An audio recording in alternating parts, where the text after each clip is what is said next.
Kubonakala imigqa emide namhlanje ekseni ngapha izitolo ezithile eFree State. Abathengi belinde ukuthi zivulwe ngehora lesishiyagalombili.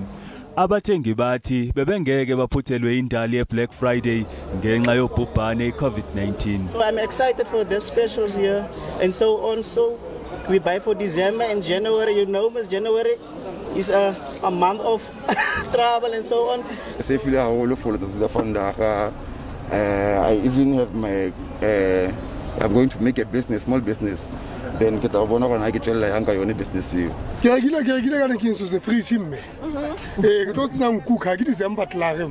Western Cape akubonakala ngazinkumbi zamakhasimende ngenxa yobhubhane iCovid-19. Omunye wabathengi uthi oke ukuvukela lapha kuze angazitholi esesiminyaminyeni okungase kumbeke engcupheni yokutheleleka iCovid-19.